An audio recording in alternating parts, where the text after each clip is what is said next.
दरअसल मीडिया वालों को हमें कैमरे में कैद करना है, हम क्या बोलकर जाएंगे।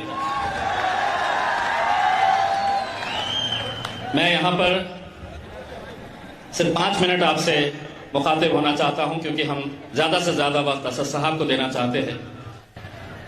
2 दिन पहले मैं इसी ग्राउंड के ऊपर आया था ये जायजा लेने के लिए कि असदुद्दीन अवैसी साहब की सभा भिवंडी में होने वाली है, तो ग्राउंड कैसा है, उसकी तैयारी कैसी है, उसका जायजा लेने के लिए मैं यहां पर पहुंचा।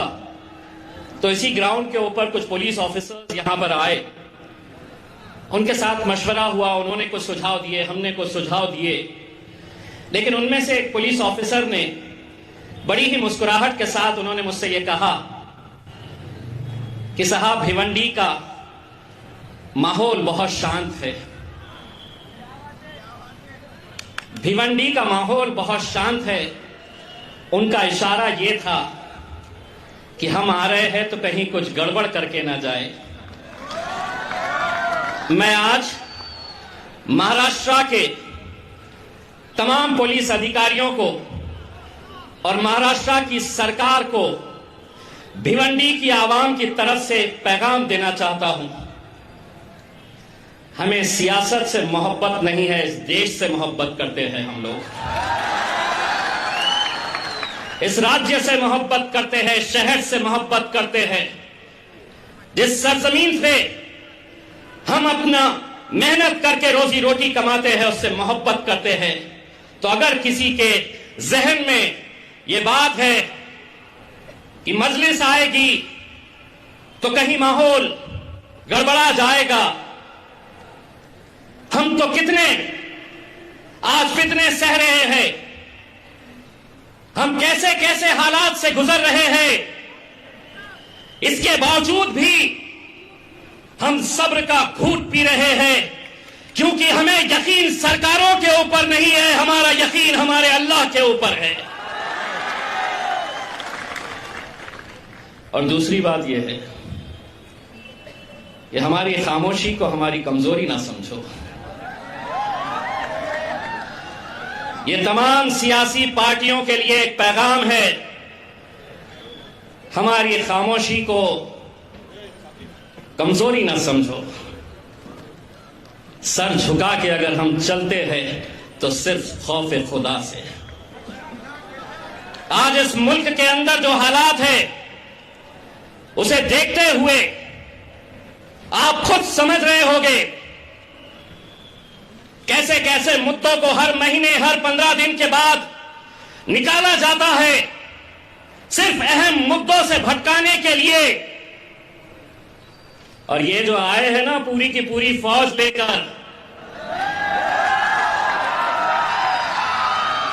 आज ये पैगाम दो कि मजलिस ने भिवंडी की सरजमीन से ये ऐलान किया है कि हमें सियासत से मोहब्बत नहीं है, हम मुल्क से मोहब्बत करने वालों में से है। लेकिन नहीं, क्या बोलते, कुछ मिलता क्या, 3 दिन तक अपनी दुकान चलती क्या, लगे रहेंगे। एक बात समझ लो, ये वो आवाम है जिनके साथ हमने एक दिल का रिश्ता बनाए हैं। अब हम भी इतने होशियार हो चुके हैं कि हम बोलकर निकल जाएंगे और तुमको समझ में भी नहीं आएगा कि हमने क्या बोले। और ये आप लोगों ने ही हमें होशियार किया है, बहुत बहुत शुक्रिया आपका। जैसा किसी ने कहा, हमें फख्र है कि हमारे कायद अकबरुद्दीन अवैसी साहब औरंगाबाद में आए, प्रोग्राम था एक स्कूल की तामीर करना। वो स्कूल जो हैदराबाद में 11 ऐसी इमारतें तैयार करके वहां पर मुफ्त सीबीएसई की तालीम दी जाती है अकबरुद्दीन अवैसी साहब की तरफ से। एक स्कूल जब हम औरंगाबाद में उसका संगे बुनियाद रखने के लिए आए तो किसी मीडिया ने यह नहीं बताया कि हैदराबाद से अकबरुद्दीन अवैसी महाराष्ट्र में आया है और यहां के हिंदू, मुस्लिम, दलित, तमाम जाति के गरीब बच्चों को मुफ्त तालीम देने वाला है। किसी ने नहीं दिखाया।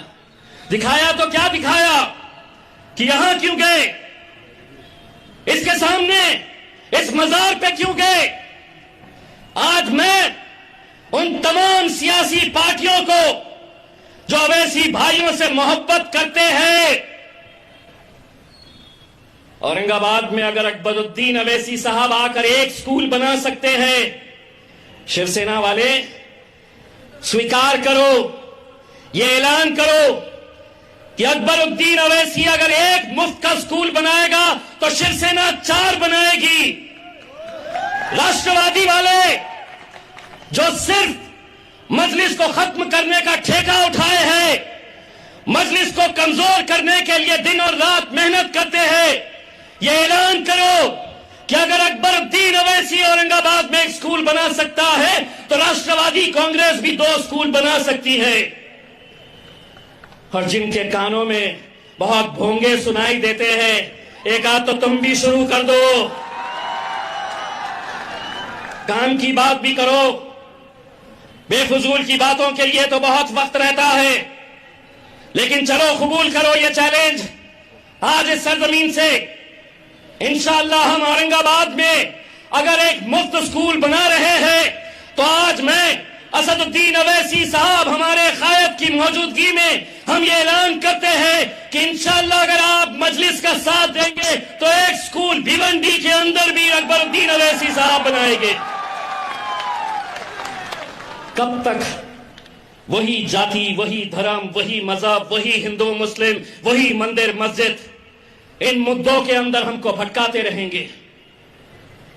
ये मुल्क की तहजीब है और मजलिस भी आज ये दोबारा उन तमाम सियासी पार्टियों को कहना चाहती है कि हमारे मुल्क की खूबसूरती जो है वो अनेकता में एकता है। तमाम तुम कोशिशें कर लो, जो साजिशें करना है कर लो, जो षड्यंत्र रचना है रच लो, लेकिन ये मुल्क अगर किसी का है तो जितना हमारे हिंदू भाइयों का है उतना ही दलित भाइयों का है और उतना ही हम तमाम मुसलमानों का ये मुल्क है। लेकिन नहीं, आज इस मुल्क के अंदर जो हालात है उसे देखते हुए कहीं ना कहीं हम सबको ये जिम्मेदारी के साथ आगे बढ़ने की जरूरत है। मुझे मालूम है कि आज ये वक्त कम मिला है। मैं आप लोगों को इतना यकीन दिला के जाता हूं कि दोबारा आएंगे और इंशाअल्लाह अगली महफिल के अंदर ये दुआ करेंगे कि हमारे साथ खालिद गुड्डू साहब भी यहाँ पर मौजूद रहे, तब जाकर दिल खोल कर करेंगे। मैं अपना वक्त बैरिस्टर असदुद्दीन अवैसी साहब को देता हूँ। बहुत बहुत शुक्रिया। वाखिर दवाना।